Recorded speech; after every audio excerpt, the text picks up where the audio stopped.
Good evening, viewers, and welcome to this edition of NTV Sports Page. It's Tuesday, the 30th of June, and I'm Curtis Morton. In our headlines, Phil Simmons enters self-isolation, and in our feature for this evening, we conclude that interview with the great Livingston Sargent.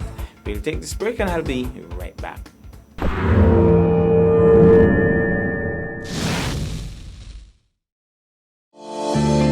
Talent Plus. Recruit, develop, transform.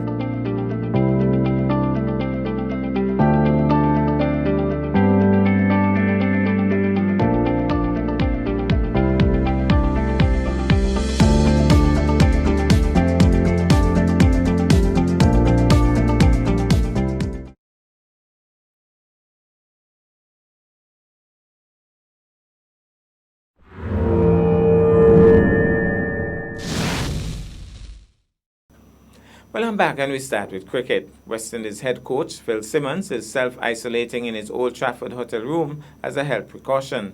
Simmons left the West Indies bubble to attend a funeral on Friday and has been self-isolating since then in his room on site. He will watch the squad's second intra-squad warm-up game from his balcony this week and will be permitted to join back up with the group on Thursday if he returns two negative COVID-19 tests.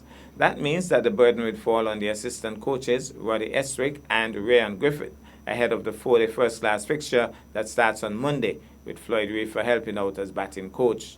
A Cricket West Indies spokesperson confirmed that Simmons is in self-isolation currently on Saturday after the Daily Mail broke the story, but Alzarri Joseph said that it would not present the team with any major problems. That doesn't really disrupt our preparations, he said. We have our jobs to do. We have our preparation to keep going with. We have a very big coaching staff here that are very supportive of each other, so that's not really a problem for anyone. Joseph, who looks set to form part of a four-man seam attack in the first test, along with Kemar Roach, Shannon Gabriel, and Jason Holder, said that he hoped that he could use any perception of him as a weaker link to his advantage. Obviously, those three guys have a lot more experience than I do, he said. I think more often than not, teams would see me as the weaker link. I think my job is to come in and just back those bowlers up and keep the pressure on. Well, we certainly wish them all the best as they approach July the 8th when that first test match will take place versus England. We'll take this break, and I'll be back with our feature for this evening. Talent Plus. Recruit, develop, transform.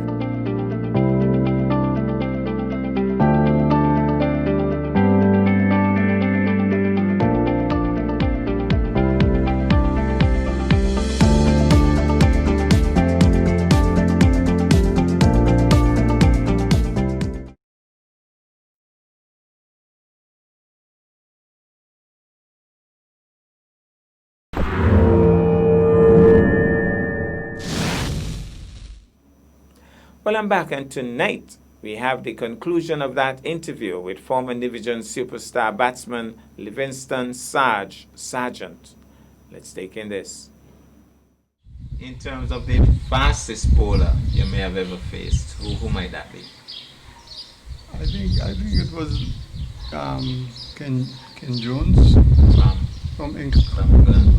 That's when the England touring team was here, and you made 100 In Antigua. in Antigua. That must have been a memorable innings. Yeah, Ken Jones, because he was left arm, He was bowling over the wicket, and the ball coming up at you and coming up at you. Kind of Awkward, but you handled him. I handled it because it was like going across me. And in that same match, I made a century. Didn't the West Indies selectors see something that sad? Well, as I say, we was from the small islands. Why? Gilbert and myself batted in that innings. Gilbert made a good 84, I think. And but he took some licks because he was left-handed. So he got that couple. And the ball was coming up to him, coming into him, instead of like me, he was going away. Yeah. But he was a strong fella, and He took managed his to licks, stick it man, out. but he batted well. He too, I think, Got a hard time. Yeah, good all rounder. So you played for Nevis until what year? Remember what time you decided to call it a day? think it was 1984 somewhere there, the last time I played for Nevis. You remember what score you made in that game? Sometimes people remember those things. Oh, I can't- Maybe not. I can't remember those Those things. I things. mean, always say some people know a lot more about my cricket than myself. Yeah. I never really into the Right. statistics, you know, at that time. But you remember those days, Sarge. I remember vividly Grove Park packed up with people. I don't see that at cricket nowadays. What do you think is the cause for that? I think that the young people now have so much more to do, you know. As I said earlier, in my days growing up, all we had was cricket. Now they have Now they computer and tablet. Yeah, and Okay. basketball and everything. Yeah. And even the spectators, I mean, that's the only sports, you know, we knew at that time. But now they have other things to other do. things to do. So it's really sad to see sometimes you have cricket here, you have in matches between St. Kitts and Nevis or And 12 people in the Barbados and nobody in the park, Wow. you know. But Sarge, looking back as we wrap up this now, nowadays the cricketers don't seem to be as dedicated. El Camino Willett described it this way. He said they are more interested in the bling. He said the earring and whatever. If you were to talk to a young cricketer, especially one from Nevis, because that's where our heart is, what would you tell that young cricketer in an era where cricket is really making money now? What would you tell that young cricketer? well, I would say if you want to make it in life, cricket is a very easy way to make it. I mean, you don't have to go to work for 20 years or whatever to build a house. You make West Indies side, You could build a a house in couple of 2 years. then you got a house, get a good family, get a good livelihood. So I think that's the way to go. Put more into your game and you'll get more out of it. In terms of putting more into it, I get the impression that when you and Big Bird and these guys used to play for Nevis, you guys used to train. You guys used to put effort into this thing. What kind of practice and training regime would you recommend? Well, nowadays they have nets and so you can go and just get one person with you and go on and practice. But in my day, you had to pick your practice any old how. You know? I remember I used to have a ball tied up in my house on a stocking, on a Knocking string, it. and try to knock it to get, you know. You have to do a lot of work on your own if you want to make it, you know. I used to play cricket morning, noon and night. You know, every little chance I get. You know, in Cotton Ground we used to have, All in the road, coconut Road. bats and all them things like especially when school was on holidays, we used to have like a tournament going on. We start a match and we continue it until it's finished. We go to lunch, you know, we go, especially when mango seasoning, we go, the mango, got look mangoes, go to the beach, Come come back in the afternoon and continue the game. And we used to do that all the time. We had a thing we call the upper land against Donga land, the upper part of Okay, the village against okay. the lower part of the village. So we used to play a lot of cricket, and I think that is what is lacking now. Players more need you to play, the better you yes, get. the better you get at it. Yeah. Okay, Sarge, I know you're not feeling too well and all that. So now you're retired.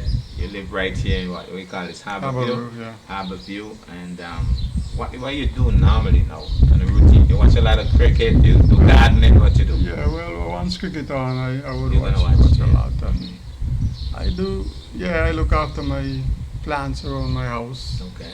And then in the little thing around the house, like the little carpentry or masonry or You got a little skill. plumbing, anything You like do that, things you know, I like would that, do. yeah. So I keep myself occupied and I have my days planned, like what I would do Yeah. from day to day. So I'm not really bored as such. I mean, I am just enjoying it. Nice. And I guess you could finally say thanks to the missus, right? Oh, yes, She would have been an integral part of your life. Been a tower of strength to me, especially for the past 3 years when I was sick and so. Yeah. She supported me Nice. a lot. If it wasn't for her, maybe I wouldn't be here today. So I Did she- give God the credit and I give her a lot of the credit as well. Did she ever watch your back? I think so. As mostly when, probably before we got married, She's from St. Kitts, right? She's from Singapore, but her mother is from Nevis. So when St. Kitts playing Nevis, which side she back with? That don't worry me at all. I understand how that is, but I understand. I know her mother from Nevis. Her mother always back Nevis. Okay. But I didn't play much.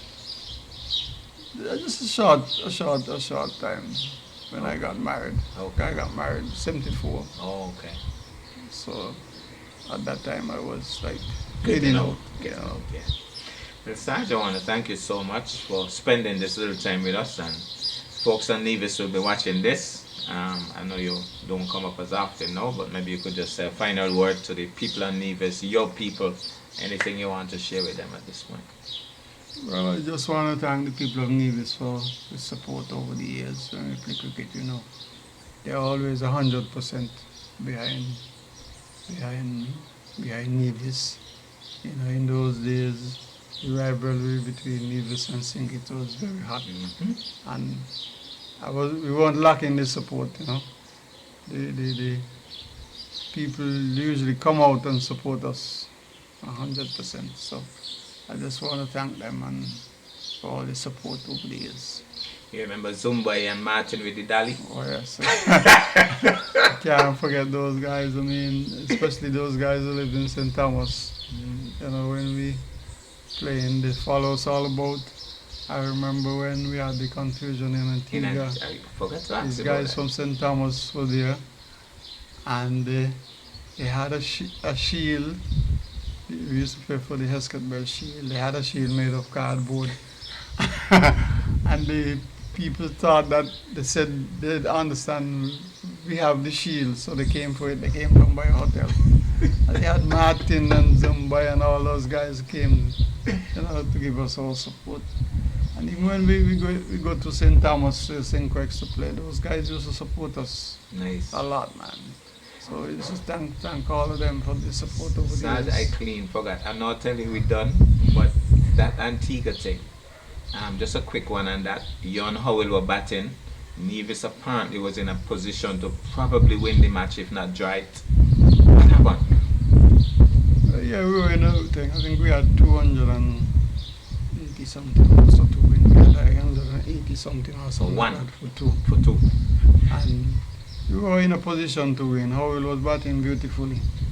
And what hurt me a lot, because Howell was a fine batsman, but he just couldn't get to make runs. And now he making And he runs. said that if he didn't make runs in that game, he Yeah, was going stop. to finish with it. And when he was making runs, they tried to cheat him. But obviously he wasn't out. He played the ball so hard. He was in LBW. They sent him And- LB. Yeah. Was and an Antiguan even- umpire. Yeah, and the ball was even outside the leg stump. I mean, we talk about it all after that. Guy Yearwood, we reaches all these guys. We talk about it. They knew he was no, but they were desperate because the Yeah. crowd, Antigua crowd, Wanted them was to win. against them. Oh. Was turning against them already. Eh? So they wanted to win, and they had the umpire. They call him Ducks, or the Ducks, and Oh boy. he just was a cheating umpire. Okay. Just was a cheating umpire. Legend has it that when they sent Howell, wrongly of course, that Livingston Sargent at the other end said, "Don't go." Is that true? No, I didn't tell him don't go. Okay. I told him that he wasn't out. I knew he wasn't out. Okay. His captain came down on the field. Ed Atton was captain. He came down and he said he didn't tell him to go. He said, they changed. Viv Richards was out. They put him back into bat. Exactly. And In the same game. Not the In same another game. game. Another game Yeah. against St. Kitts. So he wanted that as well, and he didn't tell him to go out. So why should I tell him go out? I wasn't the captain. Right. I would tell anybody. Mhm. that he wasn't out, and I knew he wasn't out. Right. So, And then that created a riot. You had to well, run to the the pavilion. game had broken up, and we had to the match finish. We went to the hotel. The crowds came down making noises. I told us said they come for the shield. We didn't have no shield. And then we had to I understand that Robert Llewellyn and Bratcher Premier got a flight for y'all Yeah. to get y'all out safely. and, Wow. Eugene Baldwin Wow. was instrumental. Were y'all scared at any point? Really scared Wasn't as scared. such, you know. Okay. It ended up all right, although P.V. Richards' father, he was the prisoner, Prison gang prisoner, officer. and he had the prisoners there, and he actually hit Howell. Wow. Yeah. But apart from that, Vip's father hit Powell. Yeah, Powell. yeah. Wow. after Wow. that we came out all right, and you know, as usual, when we came home, the crowd was there to To take us. support. Well, Sarge, thanks a million for going down memory lane with me and with our Nevis folks. Thanks a lot, and I wish you all the best for the rest of the years that God allows you here. Thank you very much. Okay. I hope that I'll be around for some more time. I don't know. And enjoy another division making Western Esteem, right? Yeah, it's time for that to Thanks for happen. that. All right, Sarge, thanks a million. Well, that's our package for this evening. I am Curtis Morton, reminding you that you can watch sports if you're not fit. But to play sports requires fitness, diligence, and sacrifice. Have a good night.